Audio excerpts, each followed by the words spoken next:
Ang kwento ni Tomby. Ang kwentong ito ay hango sa totoong buhay. Mula ito sa isa nating tagapakinig. Naitago na lang natin sa pangalang Roland. Taong 1960. Probinsya ng Siquijor.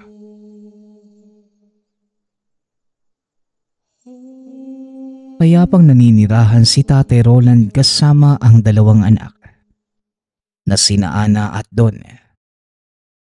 Tanging pagsasaka ang hanap buhay at sumasideline bilang mag-aararo sa ibang bukirin.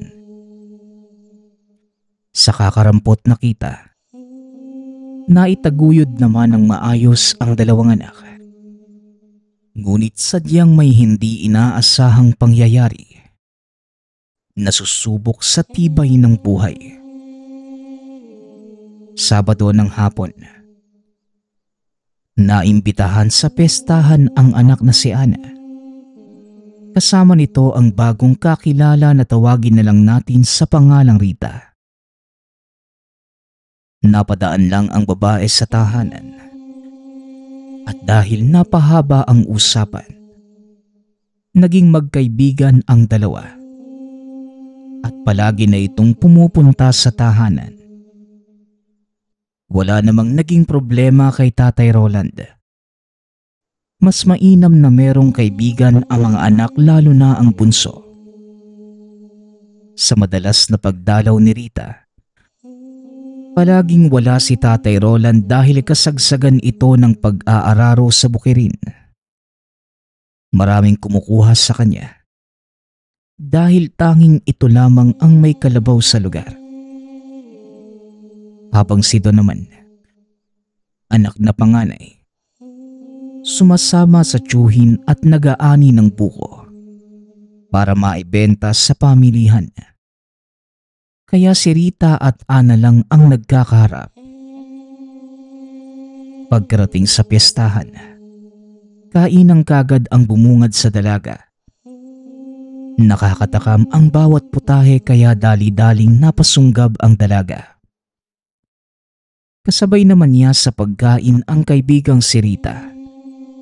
At dahil tahanan ito ng kakilala, wala nang hiya-hiya si Ana. Isa pa mababait naman ang pamilya nito. Ngunit ang ipinagtataka ni Ana, siya lamang ang nag-iisang bisita. Maraming handa, ngunit walang ibang dumating. Napansin din ng dalaga na halos hindi man lang kumakain ang mga ito. Ngunit sinuwalang bahala na lamang yon dahil wala namang ginagawang masama ang mag-anak. Maghapong naroon si Ana at nang pauwi na sana, tinawag siya pabalik ni Rita para bigyan ng inumin. Para sa'yo, Ana. Mahaba-haba pa ang lalakari mo pa uwi sa inyo eh. Wika ni Rita. Dahil wala namang masamang nasa isipan, tinanggap niya ito at uminom. Nagpaalam na ang dalaga at sinimulang baybayin ang daan pauwi. Habang nasa daan, napansin ito na may kakaiba sa lalamunan. Nagiinit ito na tila natutuyo. Pakiramdam niya unti-unti siyang nawawala sa sarili, na para bang may ibang katauhan na nais pumalit. Ngunit sinuwalang bahala na lamang at hinagod ang lalamunan sa pag-aakalang nauuhaw lamang ito. Ngunit masama na talaga ang pakiramdam. Pagkarating sa tahanan, kagad niyang nilagok ang tubig na laman ng pitsyel. Nakakatapos lamang salina ni Don. O anak, anong nangyari at uhaw na uhaw ka? Tanong ng ama. Hindi makasagot si Ana. Naghahanap pa ito ng tubig para maibsan ang nararamdamang uhaw. Subalit hindi yun napapawi. mas lalo lamang itong nauuhaw. Lahat ng tubig na nakita ng dalaga sa bahay ay nalagok na ni Ana. Ngunit nauuhaw pa rin. Nagtataka na sina Tatay Roland dahil hindi naman siya ganito. Bihira nga lang itong uminom ng tubig. Tay, anong nangyayari? Bakit siya nagkakaganyan? Tanong ni Don. Hindi makasagot si Tatay Roland. Hindi din alam ang nangyayari. Kinakabahan na ito at nanginginig na sa kinatatayuan. Habang si Ana naman, paikot-ikot lang sa tahanan, naghahanap ng maiinom. Ay, nauuhaw pa po ko. Nauuhaw ako.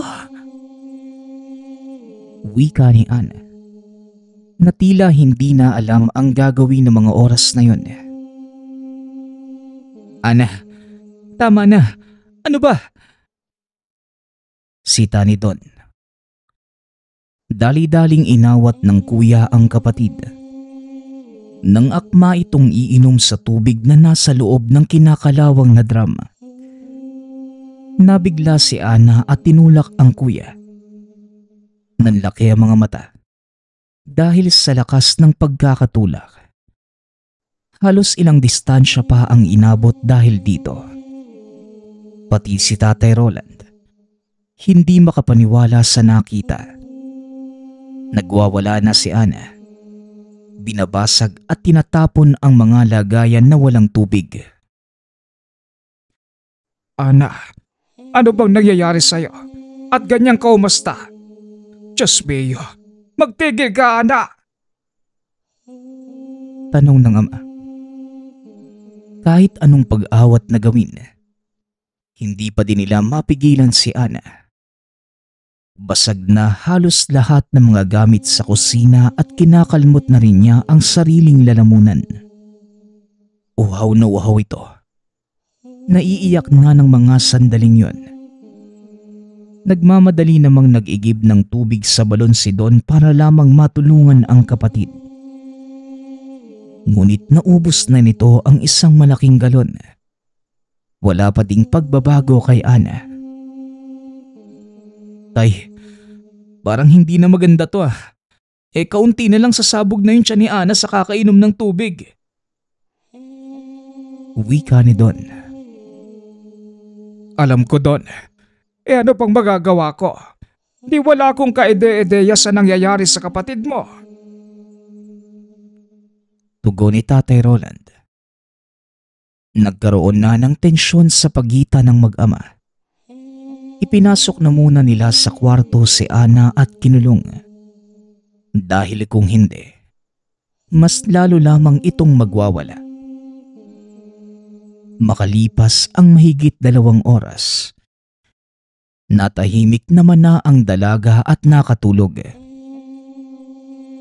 Tay, mukhang naaswang si Ana. Ganito din yung nangyari sa anak ng kaibigan ni Tiyo . Uhaw na uhaw. Tapos, mapula yung mga mata. Huli na nang malaman nilang aswang na pala to. Wika ni Don. Ako ba ang sinisisi mo sa nangyari kay Ana? Don, kung tutusin, kasalanan mo ito. Sinabihan na kita na huwag kang magtrabaho para mabantayan mo siya. Pero anong ginagawa mo? Sumuway ka! Tugon ni Tatay Roland. Bakit ba, tay? Noong ikaw lang yung kumikita, napapakain mo ba kami 3 beses sa isang araw? Hindi, di ba? Kulang na kulang yung kita mo, kaya kumilos na rin ako.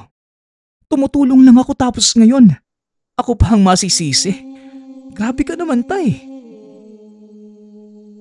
Abahoy! Bumalik ka rito! Bastos kang bata ka! Wika ni Tatay Roland. Ngunit hindi na nahabol ang anak. Umalis ang binata at nagpunta sa sentro ng bayan. Nagbabalak na hanapin si Rita para malaman ang nangyari kay Ana. Pagkarating doon, nagtanong siya sa mga tao ngunit walang ni isang nakilala. Umabot pa ito sa kabilang bayan nakakatapos lamang magdiwang ng pesta.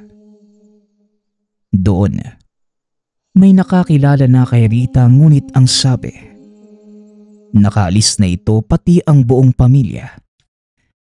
Ilang oras lang ang nakalilipas. Hindi naman taga roon ang mga yon at 1 linggo lamang na malagi. Kinutuban na ng mali si Don. Mas napagtibay ang pagdududang naaswang nga ang kapatid.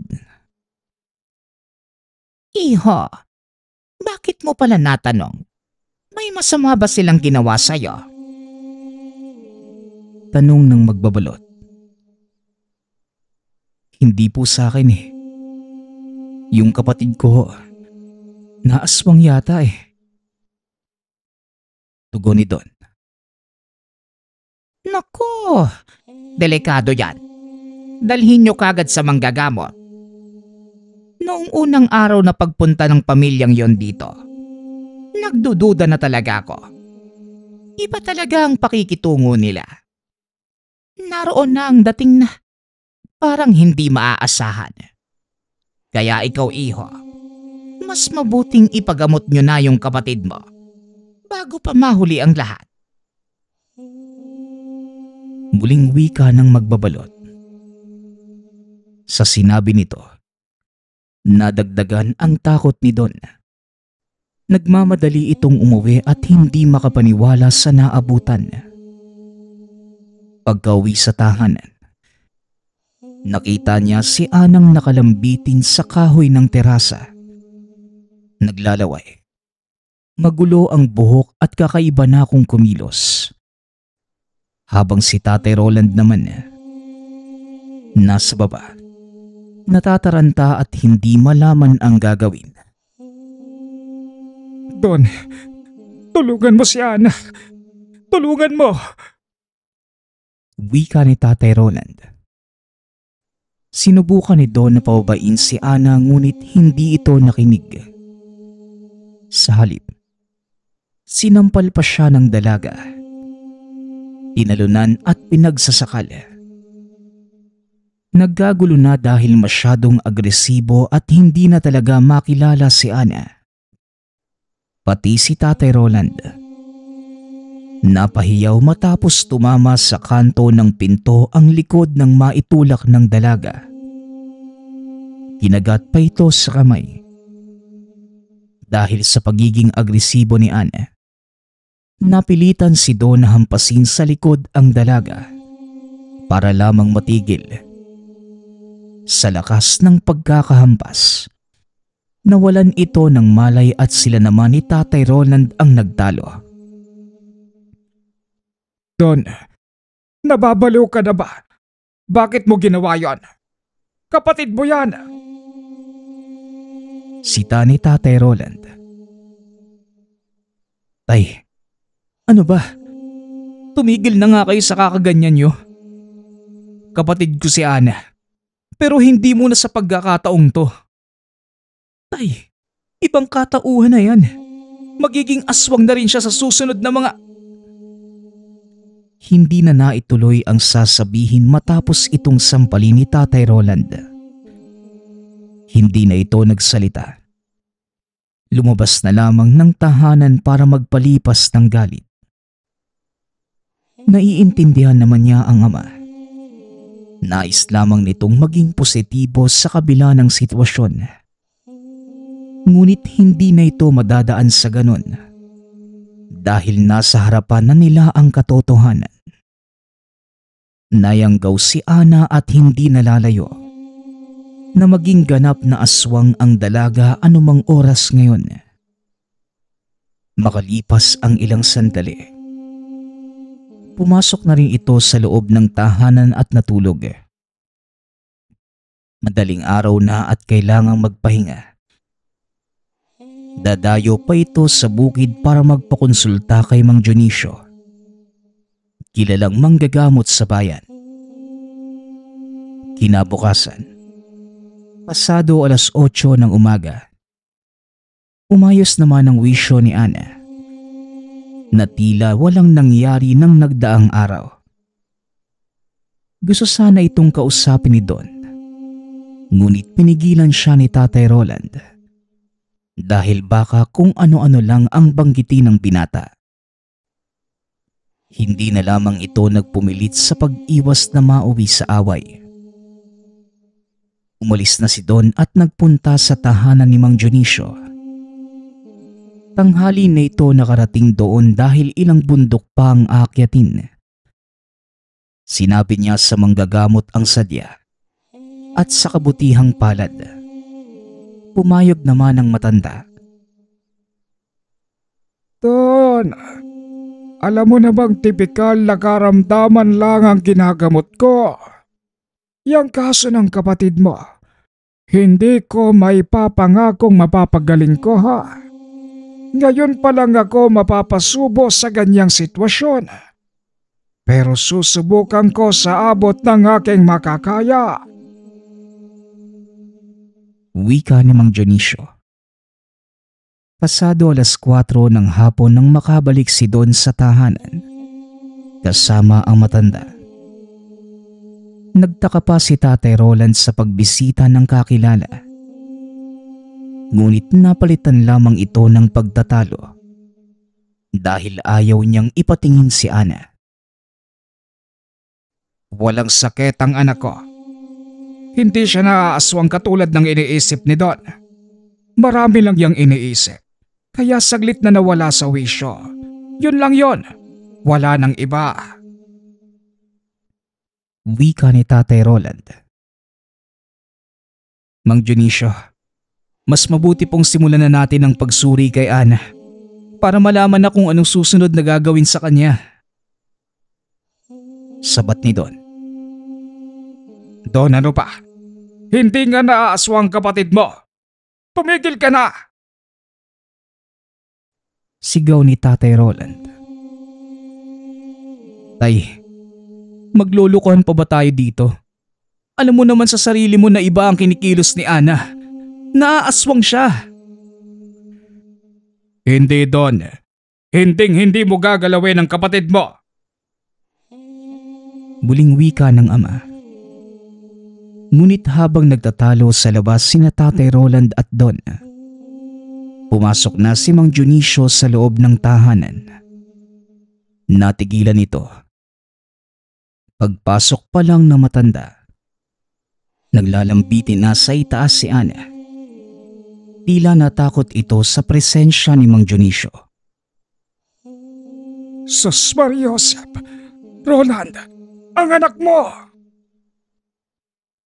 Sigaw ni Mang Dionisio.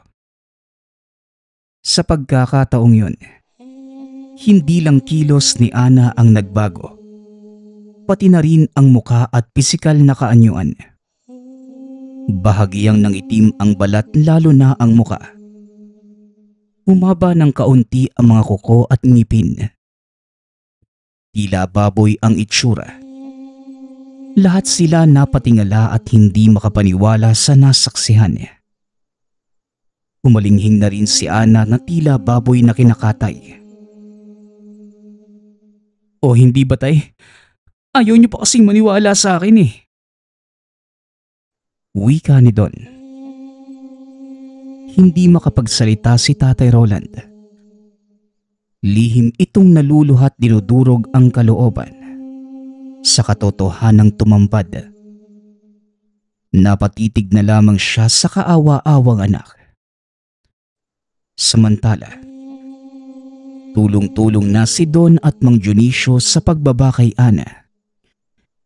Naibaba naman nila ito ngunit nagtamo muna sila ng kalmot sa braso at kamay. Kagad nila itong iginapos. Sinimulan na ng manggagamot ang paraang alam niya. Subalit hindi yon umubra. Kahit anong gawin niyang dasal at paggamot ay tila walang nangyari. Napatigil na lamang ang matanda sa ginagawa dahil lalong mas nagiging agresibo si Ana. Nakalmot pa sa mukha si Mang Dionisio kaya't hindi na ito nanatili pa. Nagmamadaling umuwi at sinisisi pa ang mag-ama. Ayoko na. Mamamatay yata ako rito. Bahala na kayo dyan. Wika ni Mang Dionisio. Pinakiusapan pa ni Don ang matanda.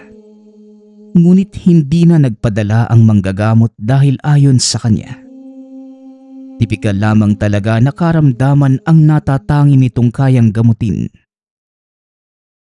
Sa huli, walang nagawa si Don kung hindi magmukmok at mamroblema sa sulok. Mabuti at malayo-layo ang kapitbahay. Maraming kahoy at halamang ligaw sa paligid. Wala pang napapadaan ng sandaling yon. Kaya sila lamang ang nakakaalam sa nangyayari. Don, anak, paanong nangyari yon sa kapatid mo? Tanong ni Tatay Roland. Sumama si Ana kung kani-kanino. Ayan tuloy. Yan ang napala niya. Tay, kung hindi natin ipapagamot si Ana, sa susunod, baka mamalayan na lang natin. Tayo na ang binibiktima niya. Tugon ni Don. Saan naman natin siya ipapagamot? Nakita mo naman si Dionisio. Albularyo nga walang magawa eh. Meron, Tay. Maghahanap ako. Marami pang albularyo dyan na makakatulong sa atin. Pupuntahan ko yung sa kabilang bayan. May manggagamot doon at baka matulungan niya tayo. Wika ni Don. Matapos ang usapan, kagad naghanda ang binata at nanghiram pa ng bisikleta sa kaibigan para mas mapabilis ang pagpunta sa kabilang bayan. Gabi na nang makarating doon at mabuti na lang, ang manggagamot na pakay ay hindi pa umaalis para dumayo sa ibang lugar para manggamot. Pinakiusapan niya ito at mabuti na lang. Mabait kaya kagad na pumayag. Pagkarating sa tahanan, gulo ang kagad na naabutan. Kasalukuyang kinakalaban ni Ana si Mang Roland. Duguan na ang ama. Maraming kalmot sa magkabilang braso. Naigapos naman nila kagad ang nagwawalang dalagang aswang. Ngunit napailing na lamang ang manggagamot na si Mang Tenorio. Tuluyan ang nilamo ng pagkaaswang itong anak nyo. At hindi ko maipapangakong mapapagaling ko siya sa antas ko. Wika ni Mang Tenorio. Gawin niyo po ang lahat ng makakaya niyo. Kahit magkano magbabayad kami. Tugon ni Don. Hindi naman ako naniningil. Iho, tutulong ako. Pero walang kasiguraduhan.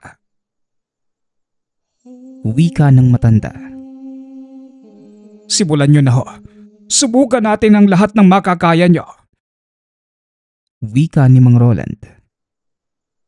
Sinimulang kagad ni Mang Tenorio ang panggagamot kay Ana. Sinubukan na niya ang lahat ng paraang alam. Subalit katulad ng unang manggagamot na tumingin dito, wala rin itong nagawa. Mas malakas ang kapit ng yanggaw at hindi niya kayang tapatan. Pati dasal ay hindi din umuubra. Pasensya na. Pero ginawa ko na ang lahat na makakaya ko. Pero hindi Natigil sa pagsasalita ang matanda. Parehong napaiwas ng tingin sina Don at Tatay Roland. Nawawala na ng pag-asa na gagaling pa si Ana. Kaya muli nagsalita ang albularyo. Pero wag kayong mag-alala. May kilala ako na siguradong magiging dahila para gumaling na si Ana. Dumayo kayo sa bayan ng Apalon. Hanapin niyo si Makisig. Isang bulag na antingero na hindi magdadalawang isip na tutulong sa inyo. Mungkahi ni Mang Tenorio. Bulag? Paano yun makakapanggamot? Bulag nga. Tanong ni Don. Kahit bulag si Makisig, nakikita niya ang paligid sa pamamagitan ng gabay na anting-anting. Siya ang pinakamagaling na antingerong kilala ko. At maniwala man kayo sa hindi, marami na itong nagamot na katulad ng kaso ni Ana. Tugon ng matanda. Bayan ng Apolon, masyado naman yung malayo. Malayo, oo. Pero mapapagaling ang anak ninyo. Huwag niyong isipin ang distansyang lalakbayin. Isipin niyo ang resulta. Ang mapagaling mula sa pagkayanggaw si Ana. Muling tugon ng manggagamot. Sige po, anong gagawin namin? Dalhin niyo si Ana kay Makisig. Huwag kayong mag-alala dahil pagdating niyo roon, aasikasuhin niya kagad kayo. Uunahin niya ang ganyang klase kumpara sa ibang bagay dahil ang pinakalayo niya bilang antingero. Mapagaling ang sino mang niyanggaw na mga aswag. Sinisiguro ko sa inyo, ilang oras lang gagaling na si Ana. Wika ni Mang Tenorio. Detalyadong ibinahagi ni Mang Tenorio ang pisikal na kaanyuan ni Makisig, pati ang kinalalagyan ng tahanan para madali nilang mahanap. Binigyan din sila ng lana pampigil kung sakali mang mag-anyong aswang si Ana habang nasa biyahe. Matapos maihanda ang lahat, lumakad na sila. Dahil malayo ang pupuntahan at hindi kayang lakarin, wala pa ding sasakyan ng oras na yon. Kaya nakasakay sila sa kareta o kahoy na may gulong na hinihila ng kalabaw. Si Don ang nagmamaniobra sa hayop. Samantalang si Tatay Roland naman ang may hawak sa anak sa kareta. Sa unang oras ng biyahe, tulog si Ana kaya payapa ang kanilang paglalakbay. Ngunit nang sumunod na mga oras, nagising ito at nagsimulang magwala.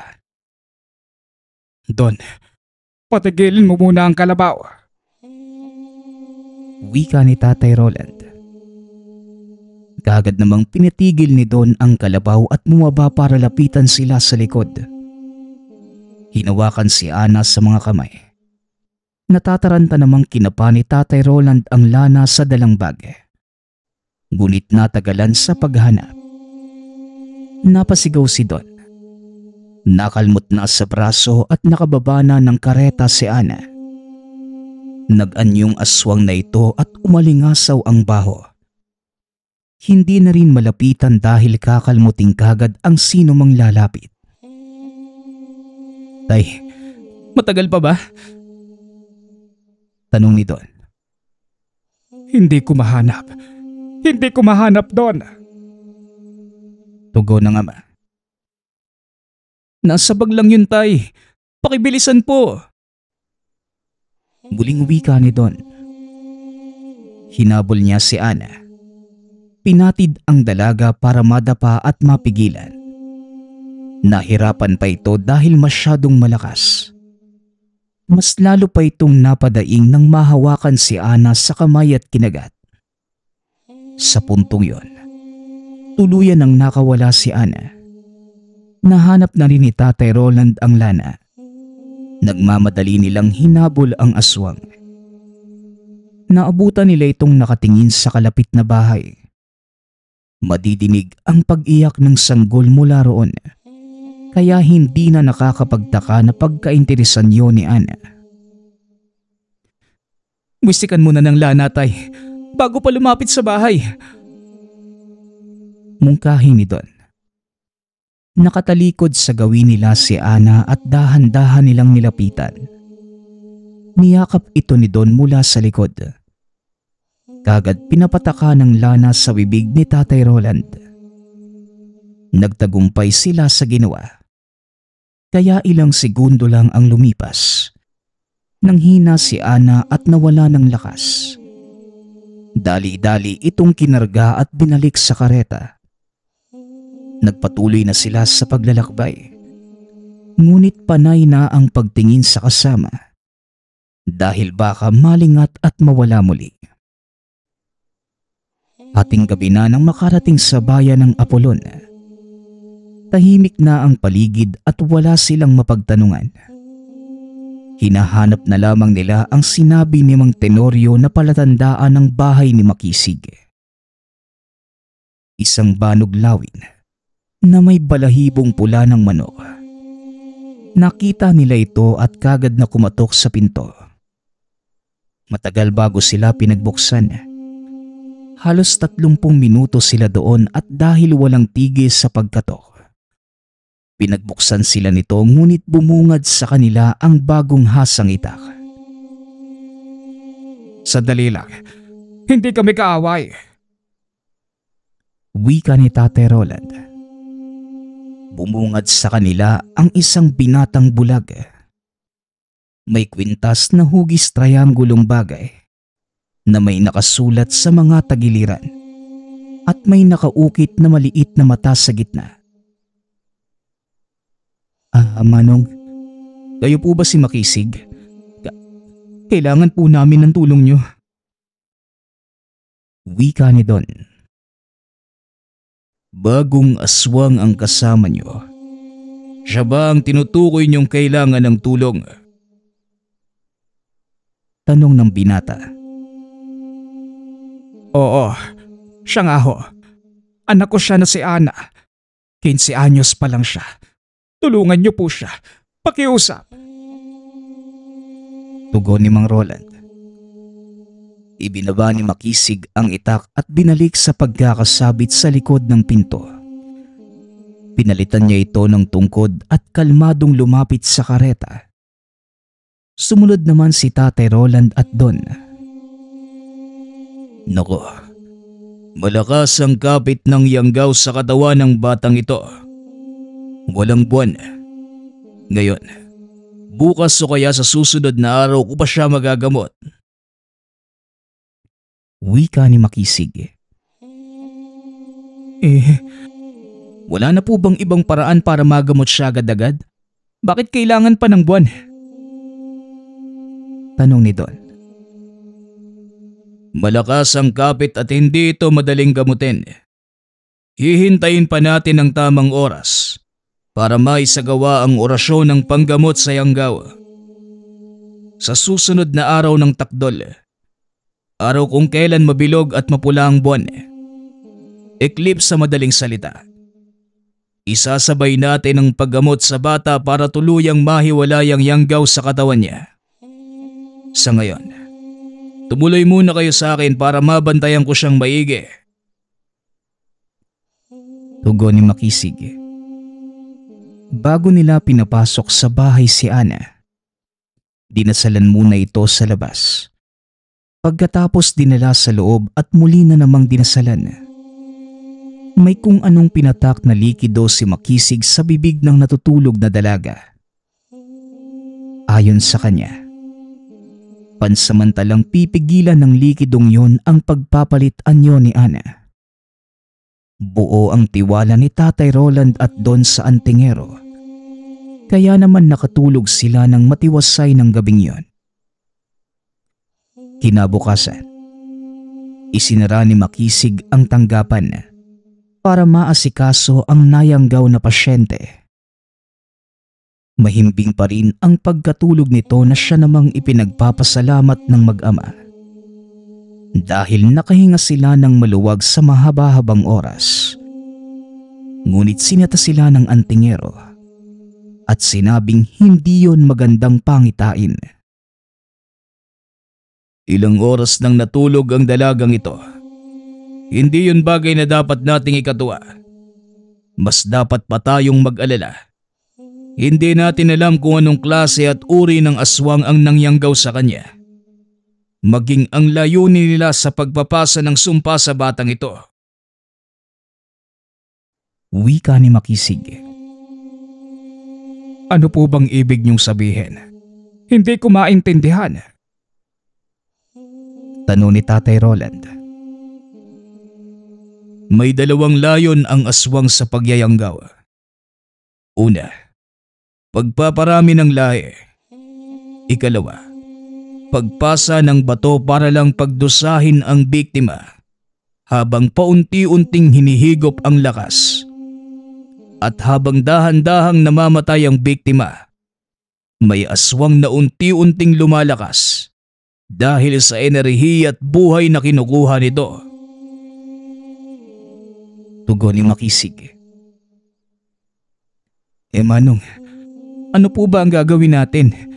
Hindi naman pwedeng titigan na lang natin si Ana. Kayo na mismo ang nagsabi na baka... Natigil sa pagsasalita ang binata nang magsalita si Makisig. Alam ko ang ginagawa ko, bata. Wika ni Makisig. Natahimik si Don at hindi na nagtanong pa. Masyado ng seryoso ang antingerong bulag. Nagsimulang magdasal ng tahimik. Ipinatong ang kanang kamay sa noo ni Ana habang nasa pulso naman ang kabila. Ilang sandali pa, may ginawa itong kung anong sangkap sa kusina. Saka ipinakain sa dalaga. Nasa sulok lamang sina Tatay Roland at Don habang pinagmamasdan si Makisig. Sinasabayan na rin nila ito ng taimtim na pagdarasal. Matapos yon, hinayaan muna nila si Ana sa kwarto at hinintay kung kailan magigising. Habang tulog si Ana, inabala naman ni Makisig ang sarili sa paghahanda. Nagtimpla ng maiinom ng dalagang nayanggaw na gawa sa sangkap ng pinitpit na halamang manunggal. Langis pampaamo na laman ng isang maliit na bote. Pagkatapos, dinala niya ito sa kwarto at sakto namang gising na si Ana. Kalmado itong bumangon ngunit nakangisi na tila demonyo. Naglalaway at nagsimulang mangitim ang balat. Lalo na ang kuko na bahagya ng humahaba. Ilang sandali pa, nagmamadali itong lumapit kay Makisig para sana sumunggab. Ngunit napigilan ang dalaga nang hampasin ito ng tungkod ng binata. Matapos matamaan, napasiksik sa sulok si Ana dahil hindi lang yun ordinaryong kahoy. Meron ding bisa ng gabay ng anting-anting. Nang marinig ni Tatay Roland at Don ang ingay sa loob, nagunahan pa sila sa pagpasok at naabutan ang tagpong yon. Hawakan niyo. Nang mapainom ko sa kanya itong ginawa kong pampakalma. Utos ni Makisig. Sumunod naman ang mag-ama at binalik sa higaan ang nagwawalang si Ana. Hinawakan nila ito ng mahigpit. Saka maingat na ibinuhos ni Makisig ang laman ng baso sa bibig. Nangisay ang dalaga at ilang sandali pa. Bumalik sa normal na anyo. Nangihina ito at panay ang malalim na paghinga. Nilapitan ito ni Makisig. Muling dinasalan sa tahimik na paraan. Pinakiramdaman din ang pulso at hindi makapaniwala sa nalaman. Ito na nga bang sinasabi ko? Wika ni Makisig. Umiiling ang ulo habang nakakunot ang noo. Na ano? Tanong ni Tatay Roland. Dinanakaw ng aswang ang buhay ng anak mo. Tugon ng binata. Bantayan niyo ang dalaga. May kailangan lang akong gawin. Wika ni Makisig. Lumabas ang binata sa silid. May hinalungkat sa kabilang kwarto. Kaagad naman itong nahanap. Isang libro ng orasyon laban sa kapangyarihang itim. Hinubad nito ang kwintas na anting-anting. Ang Tres Pico Dignum. Nagmamadaling pumunta sa silid tanggapan para maihanda ang iba pang gagamitin. Sa isang almires, sabay niyang nilagay ang isang 5 pulgadang haba ng manunggal at 7 ugat ng nyog. Dinikdik at dinurog ng pinong-pino pagkatapos ay tinabi. Sa isang lagayan naman, Inihalo niya ang langis pampaamo at sagradong lana na siya mismo ang gumawa, nakasangga na rin sa anumang banta ng panganib noon pa man. Naglabas na rin ito ng 2 kandilang kulay pula. Matapos maihanda ang lahat, bumalik na sa kwartong kinalalagyan ni Ana. Ngunit pagdating doon, wala ang dalaga at tuluyang nakatakas. Napatitig na lamang si Makisig sa bintanang nagiba na dinaanan ng nayanggaw. Sina Don at Tatay Roland naman, kanya-kanya sa pagdaing matapos parehong makatanggap ng kalmot sa muka. Masyado na siyang malakas. Wika ni Makisig. Binigyan niya ng gamot sina Tatay Roland at Don. Pagkatapos, lumabas na para hanapin si Ana. Madilim na ang paligid dahil pasado 10:00 na ng gabi. Mabuti na lang at wala nang naglalakwatsang tao sa paligid. Kaya walang kaba ang binata na baka makapangbiktima pa yon ng tao. Gamit ang anting-anting, tinawag niya ang diwa ni Ana. Subalit nagmatigas itong magpakita. Ang Trespico digdum na lamang ang inutusan nito. Natunto naman ni Makisig ang kinalalagyan ng bagong aswang. Naroon ito sa kubo sa dulo ng maisan. Naabutan ito ng binatang nakamasid sa kubo. Meron doong mag-ina nakakasilang pa lamang ng sanggol. Siya rin ang tumulong sa pagpapaanak nito. Nagkataon na wala ang kumadrona sa lugar. Ilang sandali pa, dahan-dahan nang lumakad palapit si Ana, ngunit hinatak niya kagad ito palayo. Nanlaban pa ang dalaga, ngunit hindi siya nagpatalo. Pinakita niya ang anting-anting kaya nasilaw ang dalaga, ngunit muling nakatakbo. Hinabol ito ng hinabol hanggang sa umabot sila sa kakahuyan.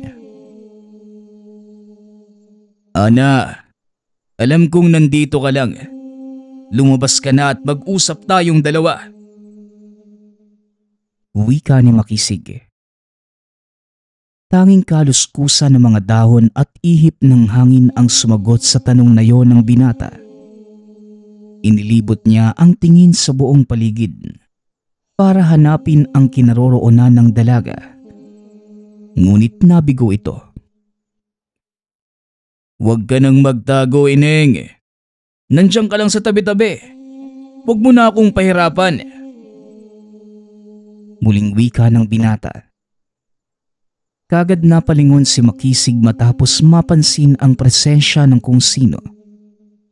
Dali-dali naman niyang iniharang ang tungkod bago pa lumapat sa katawan ang matulis na kuko. Wala na ang maamong muka ng dalaga, kundi nasa itsurang impakto. Nag-usal ng dasal si Makisig.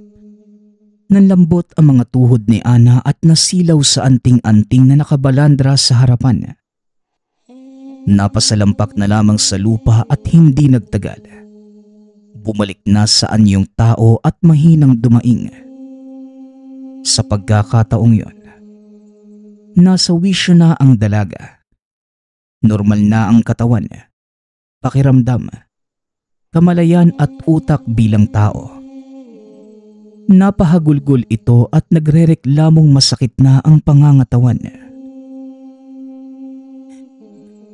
Ayoko na. Hindi ko na kaya. Tayuan niyo ko. Ayoko nang magtusa. Wika ni Ana. Ana, huwag kang mag-alala. Hindi kita bababayaan. Mapapabilis ang paggaling mo kung makikipagtulungan ka sa akin. Labanan mo ang yanggaw na dahan-dahang lumalamon sa'yo. Huwag mong hayaang daigin ka nito. Lumaban ka lang at hindi ako titigil hanggang gumaling ka. Tugon ni Makisig. Tinulungan ng binata sa pagtayo si Ana. Dahan-dahan silang bumalik sa tahanan.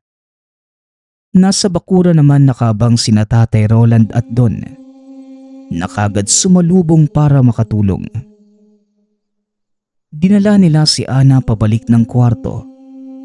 Inaalo dahil patuloy lamang sa paghagulgol. Paulit-ulit na nagrereklamo na sobrang sakit na ng katawan at tila may sumasakal na hindi niya nalalaman. Alam din niya ang nangyayari sa sarili. Doon ito mas napaluha. Tay, tulungan niyo po ako.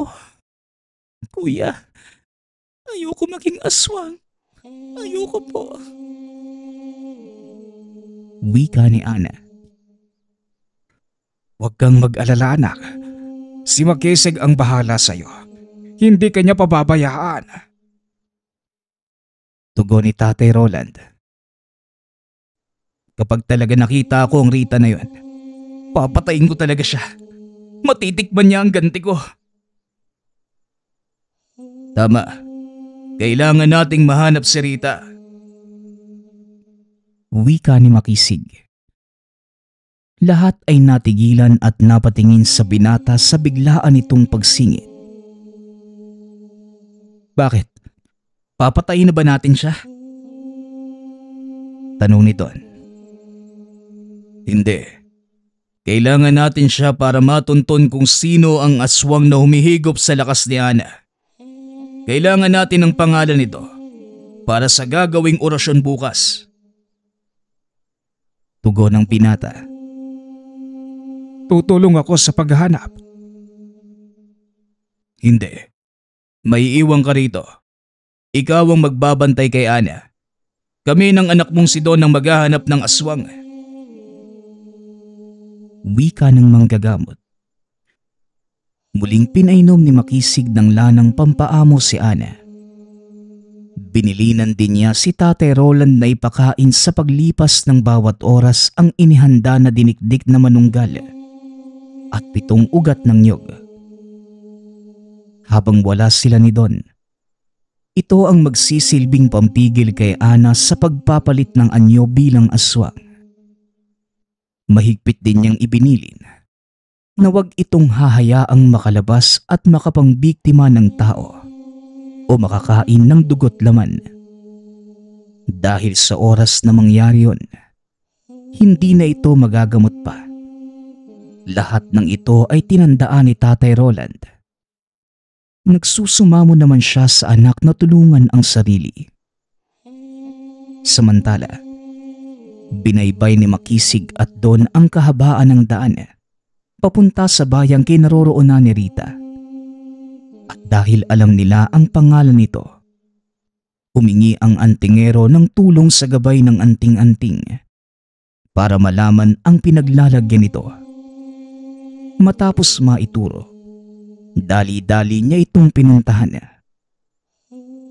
Tahimik ang paligid at mula sa malayo, pinagmasdan ni Makisig at Don ang maliit na kubo sa paanan ng bundok.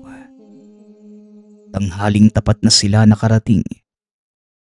Ilang sandali pa, dumating ang isang babaeng kasing edad lamang ni Ana. May dala itong puting plastik at panay ang lingon habang papalapit sa kubo. Mukhang galing sa kung saan. Ang mas nakapukaw ng pansin nila ay yung mansya ng plastik. Pula, na hindi nalalayong dugo. Maganda ka Don. Ako ang lalapit at sumunod ka kagad kapag nakausap ko na yung babae.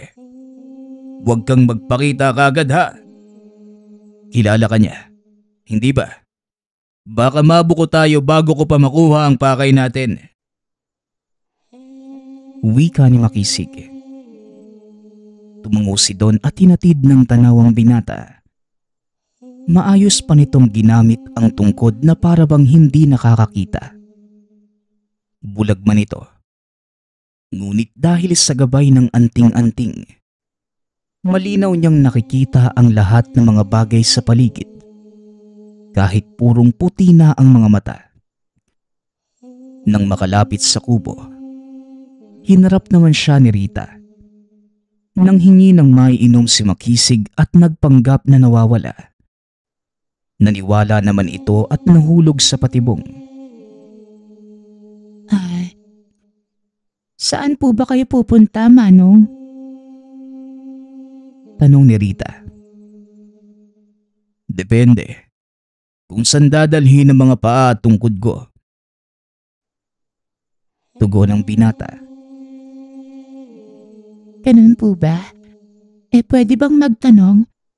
Bakit parang kakaiba po kayo? Hindi ko maintindihan eh. Hindi po ba kayo ordinaryong tao? Ganun na nga. Tugon ng binata. Mahigpit na hinawakan ni Makisig si Rita at dahil sa anting-anting, nasakta ng babae. Hindi rin siya makatingin ng diretsyo at panay ang pagpupumiglas. Natataranta at nagsimulang tumawag ng pangalan. Lola Loyola, tulong po. May antingero dito. Wika ni Rita. Don, tignan mo ang loob ng kubo. Utos ni Makisig. Sa hudyat ng binata, kagad na pumasok si Don sa kubo. Nakita ang nakaratay na matanda. Nanghihina ito at naghihingalo. Lumabas na rin siya pagkatapos. Dali-dali itong sinabi kay Makisig. Binitawan ng binata si Rita. Kagad pumasok ng kubo. Nagsara ng pinto. At sa bintana na lang dumungaw.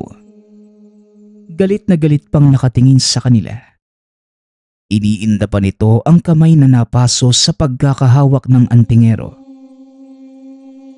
Ining, mas mabuting hukayan mo na ng libingan ng lola mo. Dahil hindi na siya mabubuhay pa. Wika ni Makisig. Hindi. Mabubuhay si Lola Loyola. Dahil naipasa ko ang bato niya sa isang tao. At anumang oras ngayon, babalik ang sigla ng lola ko. Tugon ng dalaga. O sige, tignan na lang natin. Wika ng binata. Tumalikod si Makisig at nagmamadaling umalis sa lugar. Nagtataka namang nakasunod si Don. Naguguluhan at maraming katanungan sa isipan. Sa kalagitnaan ng daan, hindi na ito nakapagpigil. Bakit ganun lang? Bakit parang pinatawad mo pa yung maglolang aswang na yun? Sana pinatay mo na kagad. Wika ni Don.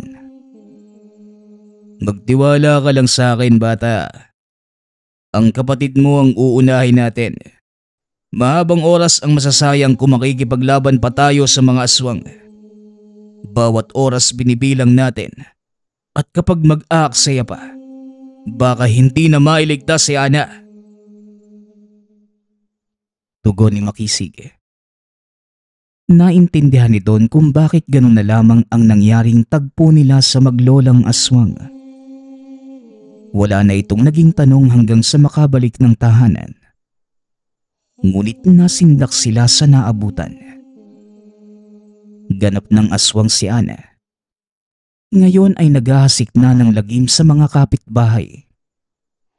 Mangilan-ngilan na ang sugatan at hirap na hirap si Tatay Roland sa pagpigil.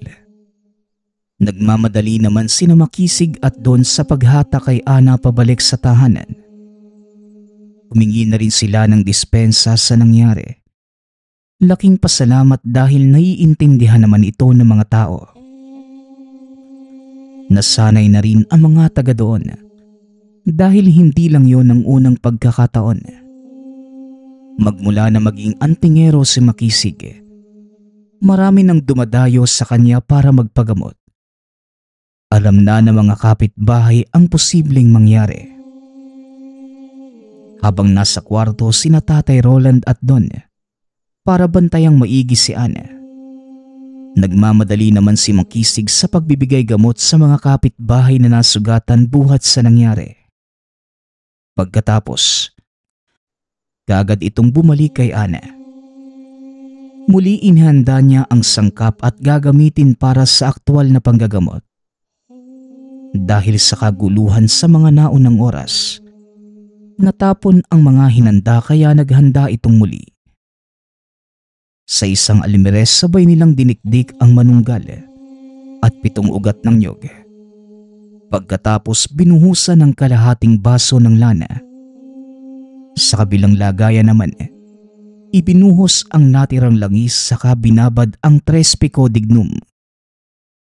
Matapos yon, pumasok na si Makisig sa kwarto kung saan naghihintay ang gagamutin.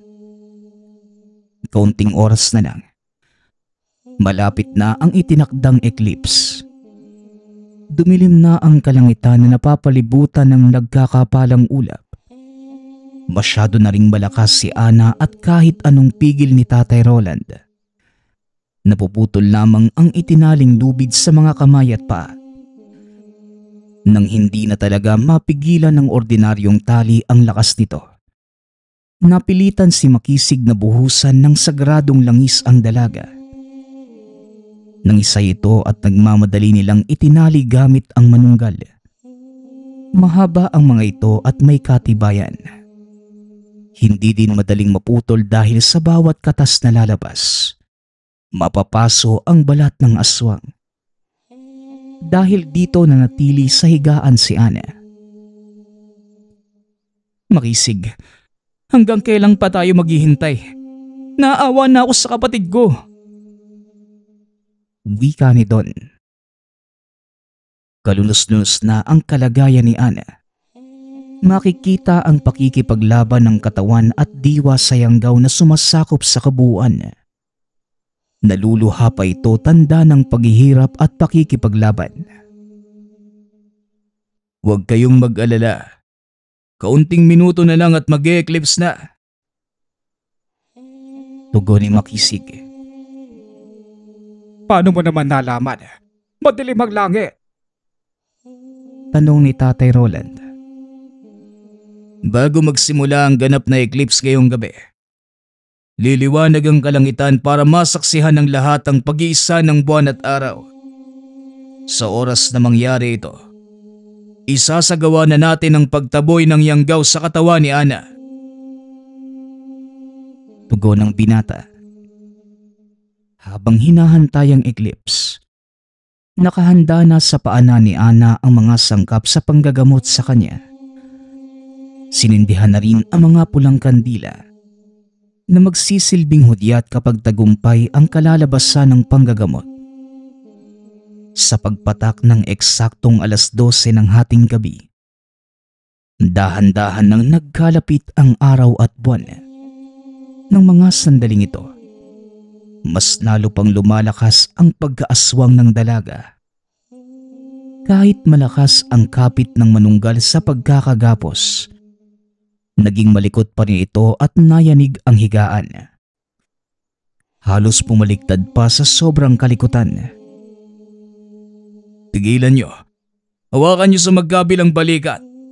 Mag-ingat lang kayo para hindi makagat.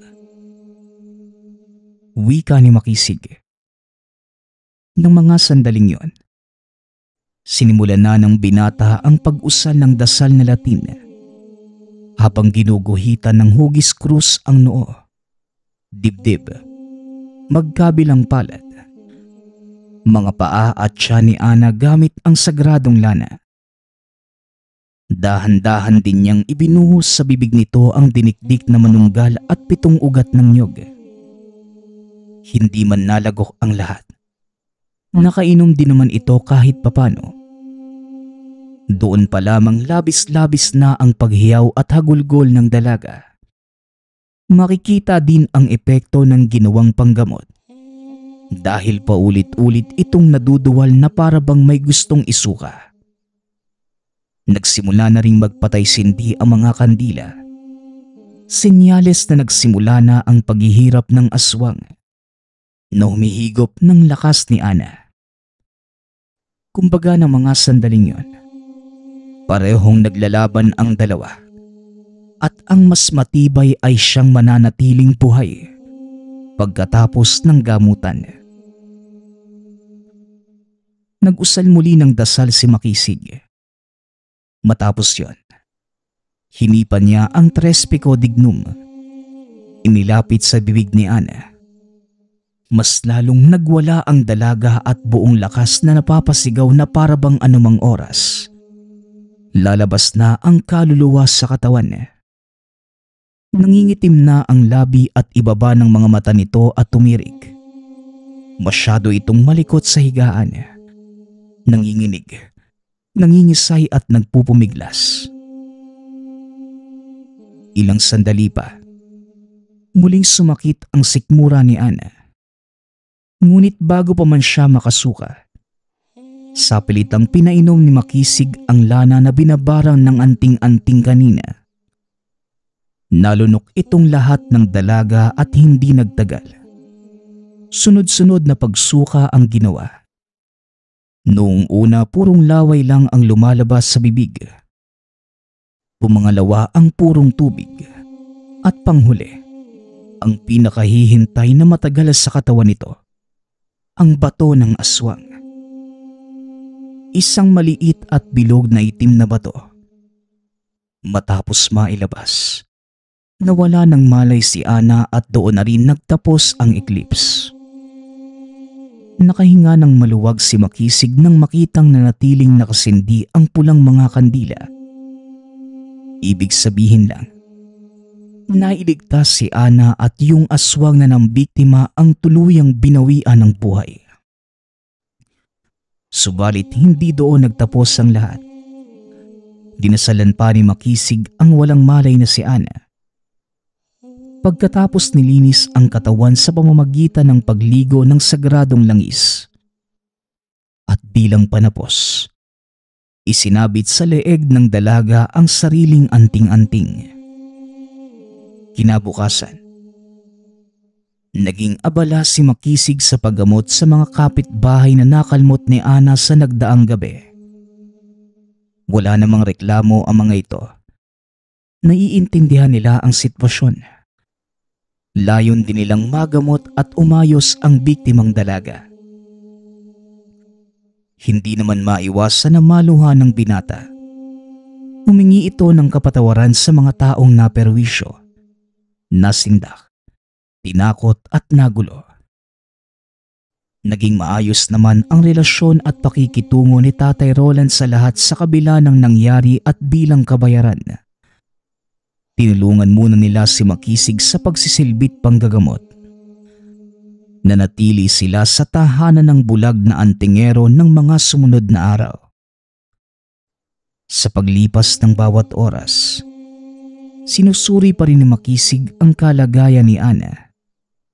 Kahit sabihin nating maayos na itong kumilos, mag-isip at magsalita, nababahala pa rin siya na baka may natira pa sa loob ng katawan. Paulit-ulit niyang pinainom ng gamot, dinasalan, at tuwing hapon na may nagsasagawa ng orasyon. Nang masigurong wala na talaga, pinayagan na silang makauwi.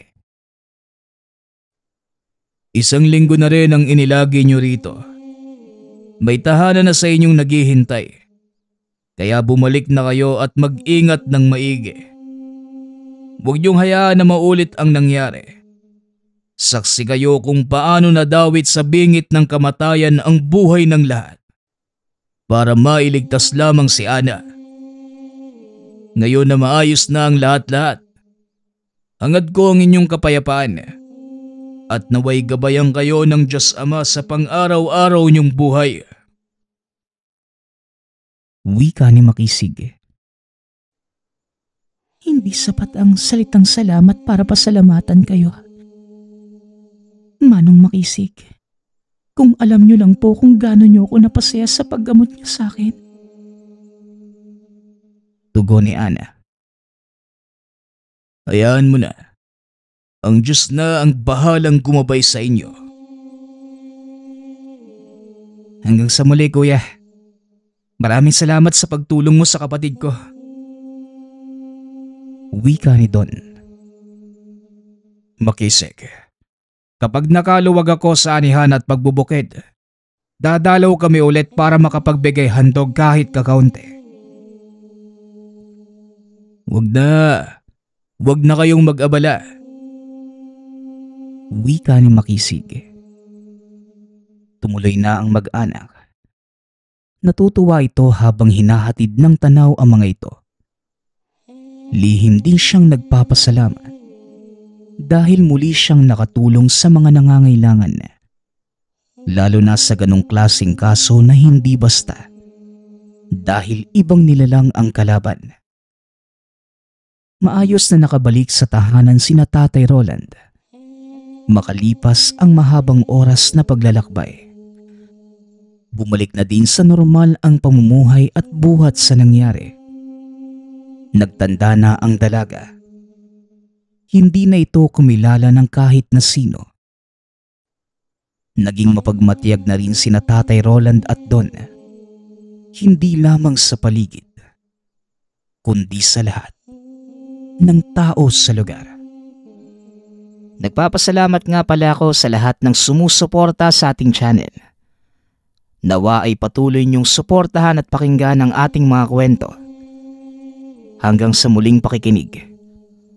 Paalam.